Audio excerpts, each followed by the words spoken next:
So ఏంటన్నా మీరు అసలు ఎక్కడి నుంచి వచ్చారు, ఏంటి మీ చరిత్ర ఏంటి అసలు? అన్న మాది కామారెడ్డి జిల్లా పాల్వంచ మండల్ ఫరీద్పేట్ గ్రామం అన్న. నాది నా చదువు ఎంఎస్సి బిఎడ్ కంప్లీట్ అయింది.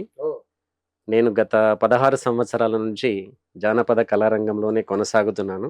డిగ్రీ వరకు మామూలుగా అంటే చిన్న చిన్న స్టేజ్ల మీద పాడుతూ తెలంగాణ ఉద్యమం ఎప్పుడైతే స్టార్ట్ అయిందో అప్పుడు నేను ఇంకా దీనిపైన కాన్సన్ట్రేట్ చేసి నేను అప్పుడు సాంగ్స్ రాయడము, ఆ ధూమ్ధామ్ ప్రోగ్రాంలలో పార్టిసిపేట్ చేయడం వల్ల నాకు మా ఉమ్మడి జిల్లాలోనే కాకుండా తెలంగాణ రాష్ట్రంలో ఒక జానపద కళాకారుడిగా, తెలంగాణ ఉద్యమ గాయకుడిగా గుర్తింపు రావడం చాలా సంతోషం అన్న.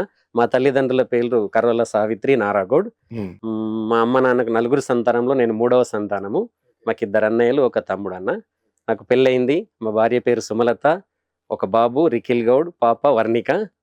బాబు 5th కంప్లీటెడ్, పాప 3rd కంప్లీటెడ్. నాది ఎంఎస్సి బిఎడ్ కంప్లీట్ సార్. మా మేడంది ఎంఏ బిఎడ్ కంప్లీట్. ఇద్దరం కూడా ప్రైవేట్ స్కూల్లో టీచర్ గా పనిచేస్తున్నాం. పిట్లం మండల్లో, కామారెడ్డి జిల్లా పిట్లం మండల్ కేంద్రంలో బ్లూబెల్స్ హై స్కూల్లో నేను మ్యాథమెటిక్స్ టీచర్ను. మా మేడం తెలుగు టీచర్ సార్. ఓ సూపర్. అంటే గౌడ్ అంటే మామూలుగా గీత కార్మికులు కదా మీరు? ఏ సార్, మా నాన్న గీతా కార్మికుడుగానే ఉండే. ఇప్పుడు కొంచెం ఏజ్ అయింది సార్, వ్యవసాయదారుడు. మా అమ్మ బీడీ కార్మికురాలు. మామూలుగా అంటే బీద కుటుంబం నుంచి వచ్చినాం సార్. కాకపోతే కష్టపడి చదివించారు వాళ్ళు. సో కష్టపడి చదివించడం వల్ల మేము ఏదో ఒక సాధించాలి. అయితే గవర్నమెంట్ ఉద్యోగం కోసం ప్రయత్నం చేసినా కొద్దిగా ఇక రాలేకపోయింది సార్. అయినా కానీ సో వృత్తి ఉపాధ్యాయుడిగా, ప్రవృత్తి జానపద కళాకారుడిగా కొనసాగుతున్నాను. సూపర్. కానీ మనం ఏదో అంటే గవర్నమెంట్ ఉద్యోగాలు ఇస్తుందా లేదా అంటే ముందు మనం టాలెంట్ నిరూపించుకుంటూ వెళ్ళిపోతూనే ఉండాలి. భౌతిక బండి ఇట్లా కొనసాగిస్తూనే ఉండాలి. ఎలా ఉంది లైఫ్? ప్రజెంట్ అయితే పర్వాలేదన్న, బాగుంది. సాటిస్ఫైడ్. ఓకే. సో ఇద్దరు కష్టపడుతున్నారు కాబట్టి ఓకే. మా పిల్లల్ని చదివిస్తున్నాం, ప్రస్తుతం కష్టపడుతున్నాము.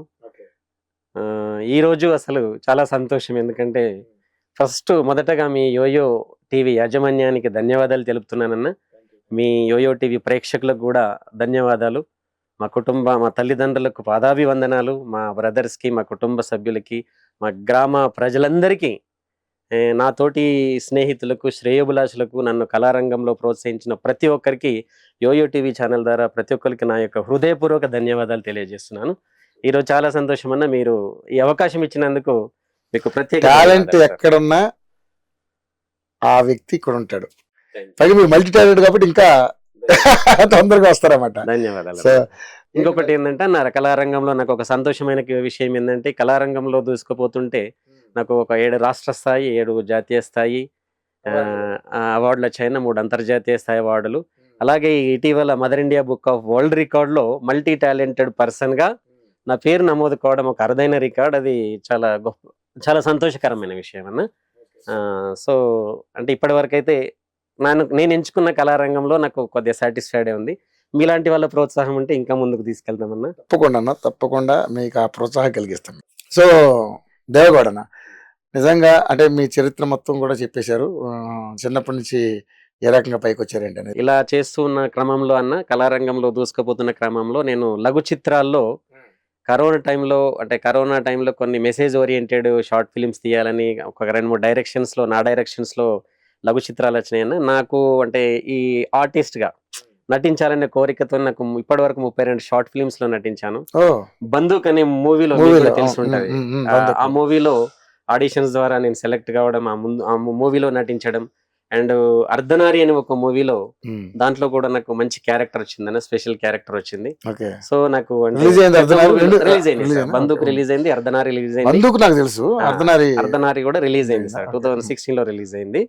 అది కూడా ఉత్తమ ద్వితీయ చిత్రం అనుకుంటా. మేబీ 2018 ఉత్తమ ద్వితీయ చిత్రం నంది అవార్డు కూడా వచ్చింది అనుకుంటా. మంచి మూవీ సార్. ఆ పెద్ద మూవీలో అవకాశం వచ్చింది. ఇంకా కొన్ని ఆల్రెడీ మూవీ షూటింగ్స్ కంప్లీట్ అయినాయి. అవి రిలీజ్ కున్నాయి సార్. ఒక 3-4 మూవీస్ రిలీజ్. సూపర్.